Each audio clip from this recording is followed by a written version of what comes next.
السلام علیکم پیارے بچوں، کیسے ہیں آپ؟ آج ہم جانیں گے کہ کسی بھی غزل کا شاعر معلوم کرنے کا سب سے آسان طریقہ کون سا ہے۔ تو اس کے لیے سب سے پہلے ہم جانتے ہیں کہ غزل کتنی قسم کی ہوتی ہے۔ تو پیارے بچوں، غزل دو طرح سے ہوتی ہے، ایک مرادف اور ایک غیر مرادف۔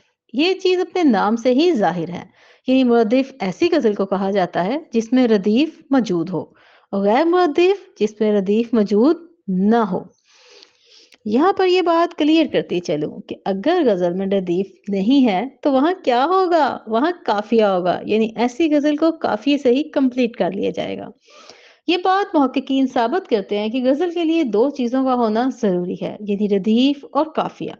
لیکن یہاں ہم سیکھیں گے کہ غزل کے لیے ردیف کا ہونا ضروری نہیں ہے، جبکہ قافیے کا ہونا غزل کے اوپر لازم ہے۔ اپنے سوال کا جواب جاننے سے پہلے ہم یہ جانتے ہیں کہ ردیف کہتے کس کو ہیں۔ ردیف کے لغوی معنی سوار کے پیچھے بیٹھنے والے کے ہیں۔ شعر کے آخر میں آنے والے لفظ یا الفاظ کے مجموعے کو ردیف کہا جاتا ہے۔ کیونکہ یہ لفظ یا الفاظ قافیے کے بعد آتے ہیں، اس لیے انہیں ردیف کا نام دیا گیا ہے۔ ارے نہیں نہیں نہیں، پریشان ہونے کی ضرورت نہیں ہے کہ بڑی مشکل سی ڈیفینیشن آپ کے سامنے آ گئی۔ تو جناب، اسے یاد کرنے کا ایک بہترین طریقہ حاضر ہے، یعنی ردیف ایسا لفظ ہے جو خوب بخوب دہرایا جاتا ہے۔ اور یہ بات ہمیشہ یاد رکھیں کہ ردیف اپنی جگہ، اپنی شکل، اپنی حیت کبھی بھی تبدیل نہیں کرتا۔ تو چلیے جانتے ہیں قافیہ۔ قافیہ کس کو کہتے ہیں؟ شعر کے آخر میں آنے والے ہم آواز الفاظ کو قافیہ کہا جاتا ہے۔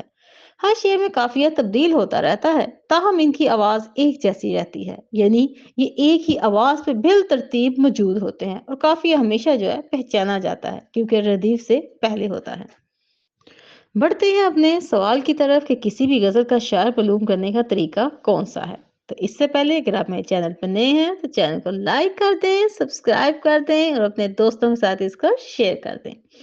دیکھیں جس کو سکرین پہ آپ کو ایک بند نظر آ رہا ہے، کہتا ہے گل کو ہوتا صبا قرار، اے کاش رہتی ایک آدھ دن بہار، اے کاش جان آخر تو جانے والی تھی، اس پہ کی ہوتی میں نثار، اے کاش۔ تو یہاں اس بند کو پڑھنے کے فوراً بعد آپ کو احساس ہو گیا ہوگا کہ پہلا جو ہے وہ غزل کا مطلع ہے۔ یہاں پہ آنے کے بعد یہاں پہ میں نے 4 سطریں اس لیے لکھ دی ہیں کہ دیکھیں کون سا لفظ ہے جو ہر لائن میں آیا ہے، اسی جگہ پہ آیا ہے اور وہ چینج نہیں ہوا۔ گیس کریں گیس کریں، شاباش، ویل ڈن، اے کاش۔ چلیں پھر سے ایک دفعہ پریکٹس کرتے ہیں۔ ایک اور غزل ہمارے سامنے ہے۔ یارزو تھی تجھے گل کے رخ برو کرتے، ہم اور بلبل بے تاب گفتگو کرتے، پیغام بھرنا میسر ہوا تو خوب ہوا، زبان زہر سے کیا آرزو کرتے۔ تو جلدی سے بتائیں کون سا ایسا لفظ ہے جو کہ بار بار آیا ہے اور اس نے اپنی جگہ، اپنی شکل، اپنی حیت تبدیل نہیں کی۔ ویل ڈن کرتے۔ اب یہ تھی 4 سطور، یہاں پہ ہمیں ملنا اور یوز کرنا ہمارے لیے آسان تھا کہ ہاں جی، جو لاسٹ میں لفظ آ گیا، یعنی پہلے میں آکاش اور دوسرے میں جلدی سے بتا رہے ہیں کرتے، ویل ڈن، تو ان دونوں میں یہ ردیف تھی، تو مینز اس نے اپنی جگہ تبدیل نہیں کی۔ اب جب ہم ایک سیپریٹ سا شعر لیتے ہیں، لیں جی، دل لے کے مفت کہتے ہیں کچھ کام کا نہیں، الٹی شکایتیں ہوئی احسان تو گیا۔ اب ہمیں کیسے پتا چلے گا کہ اس میں ردیف کون سا ہے؟